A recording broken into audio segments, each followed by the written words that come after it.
What's going on, everybody? Noah here, and today I'm going to show you how to make some fucking sourdough bread. Sourdough bread's the best. You're going to want to make it because it's fucking delicious, and everyone's going to love you for it. So, here's how we do it. Get yourself a small bowl, and just fill it up with about 200 grams of warm water. So to do sourdough bread, to make sourdough bread, you need something called starter. Sourdough starter, it's basically just flour and water. The natural yeast from the air binds to it through some fucking magical process, and you have starter. You keep that shit going in your fridge, just feeding it flour and water about every week. So I'm going to take a couple tablespoons of that, add it to my water, and just mix it around until it forms a cloudy liquid. What we're going to do now is just start adding some flour. So this whole process is called the levain. Basically, the levain is uh, a jump start to the process. What we do is we add our flour and water to the yeast initially to give it some time to start eating some of that flour before we start mixing it with the majority of the bread. You guys will see on the next step, really, when we get more into that. So here we go. We're adding about 100 grams of wheat flour and 100 grams of high gluten bread flour. You can use white flour, wheat flour, rye flour, whatever you have. I know flour is definitely a bit of a commodity right now. So, if you don't have the proper flours, don't worry about it. Use whatever you have. You're just wanting to go for flours that have a higher protein content. You can use all-purpose flour for all of it, and your loaves will be great, but you can definitely tell a difference when you use a higher protein flour. So, what you do is you take that mixture and you let it sit overnight, ideally. I was just doing this on the same day, so I basically just let it sit out for 4 or 5 hours in a warm area. I actually think I put it in my oven on the proof setting just to make it go a little faster. So you let it go until it floats in water. That was the thing you saw me doing a minute ago called the float test. You don't need to do that, but it's a pretty good indicator of if it's ready to go.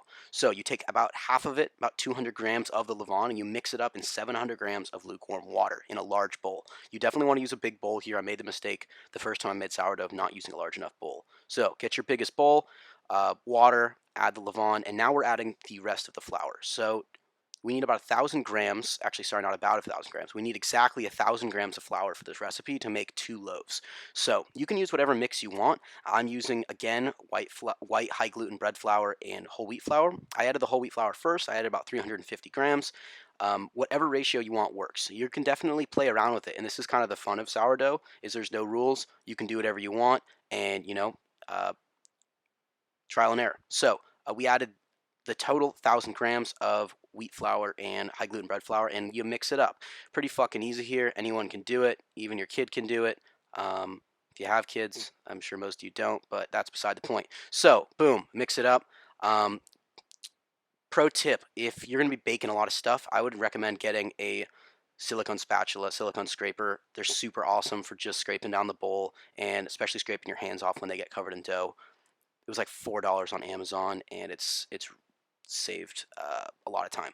So you just keep mixing this shit up. It's gonna feel awful at first. Don't worry, it's gonna feel tough and just floury, and you're gonna be wondering, Noah, what the fuck's going on? I'm fucking this whole thing up. I promise you're not. It's gonna be great. So just boom, scrape it down, incorporate all the flour. You want that just incorporated completely, but it's not going to be smooth. Over the next few hours, we're going to be doing something called the stretching and folding process to smooth it out and give the bread structure. So basically mix it up until all the flour is incorporated, and then we're just going to let it sit for about half an hour. Really, when it comes to sourdough, it's all about time. The time is what gives it the flavor. The time is what gives it the texture. So you're going to have to make sure you have a little time on your hands to make this bread because it does take 2 to 3 days to make. So after it rests half an hour, we're just going to go ahead and add 20 grams of salt onto it, and then on top of that, 50 grams of water. As you guys can see, I added a little more. No big deal, just dump it back out. This is not rocket science. There's no reason if you add a little too much, you can't just take it out. It's all good. So you got to use your hands to kind of pinch it in. This part also will feel terrible. You're going to be like, Noah, I'm fucking it up. You're not. Just keep squeezing, keep going. Give it a good few minutes until like 90% of the water is incorporated and the salt is nicely dispersed. You don't want to bite into bread with a chunk of salt. That will taste like shit. So just keep spinning it, keep squishing it. It's going to be okay, I promise. It's going to smooth out. As you guys can see, it's starting to smooth out. So, boom, we cover it again, we let it rest another half an hour, and now we're getting into the stretching and folding. So what you do, you want to wet your hand first. That's why you see me walk away real quick. I'm actually wetting my hand because I forgot to. You always want to wet your hand, otherwise the dough's going to stick to it. So you wet your hand, you scoop it under a side, you pick up a chunk of bread, or a chunk of dough, and you just kind of flop it around and pull it to the other side, and you do that all the way around in a circle 4 or 5 times until you kind of have a little ball, and boom, you cover it, you let it go again. You do this every half an hour for 2 to 3 hours, depending on the temperature, depending on the hydration level, a bunch of variables. But the big thing is you want to keep doing this until it's a lot stretchier, a lot smoother, and it's risen a bunch. So I didn't show you guys all the stretches. I did it, I think, 3 or 4 more times after that, but it was pretty warm on the day I was doing this, so the bread actually got very fluffy. As you guys can see from this, you just dump it out onto an unfloured surface once it's done with the stretching and folding, and you cover the top with flour. You want to make sure the bottom is unfloured because that's going to help you shape it. So just sprinkle a little bit on top, and then we're going to cut it in half because we are making 2 loaves. So this is the hardest part of the process for sure. So you're probably going to fuck this up the first time. It's okay. I did. It's going to take a few times to get it right, and you're probably still going to mess it up from time to time. It's okay. But this is one thing that you can definitely tell with practice you'll get better at. I can guarantee that because I've only been doing this for about 4 months now, and I've gotten a lot better. So just fold in the sides to the middle. There's a million ways to do this, but this is one that works for me. You just grab the sides and you fold it to the middle as you spin it around until you can feel surface tension building on the opposite side. You don't need to do it until it's super, super tight because it will break. It's not, the strongest stuff we're working with here. It's just gluten protein. So flip it back over onto the unfloured side, which was, the top of kind of the last process. We were folding it in. And what you do is you cup your hands and you spin it around. You want the bottom to be sticking. That's why we're using the unfloured side. And just by working it around in a circle, what you're going to end up doing is tightening it up. Cover it with a little flour, and then we're going to go ahead and we're going to do the same thing with the other half. You guys don't have to make like circular loaves. This is just what I have. The bread baskets I'm going to put them in are round, so this is what I'm making. But you guys can do whatever shapes you want. You can make little buns. You can make put them in a loaf pan and make more like sandwich bread. You can do whatever. Sourdough is not a process with rules.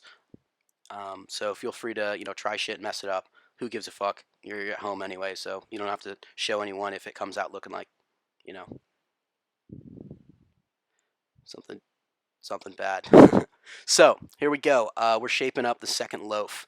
Cover the tops with flour, and then we're going to let these guys rest on the bench for about 20-30 minutes. Just let it everything calm down, and then we're going to put it into our baskets overnight. So on the left, you guys can see I have something called a banneton. I just got this my first time using it. It's basically just a basket made for this specifically. But you could just use a regular mixing bowl with a towel in it. Just make sure you flour it down really well because you don't want your bread sticking. That's going to screw up everything. So and don't tell me after, oh, I didn't, I added flour, but it's still stuck. Well, if it's stuck, you didn't add enough flour. So basically, flip both of them in. I'm using one normal bowl with some paper towels in it because I don't have any kitchen towels because I live in a college house and they've all disappeared. So we let these rest overnight in the fridge. You can let them go for a couple days if you want.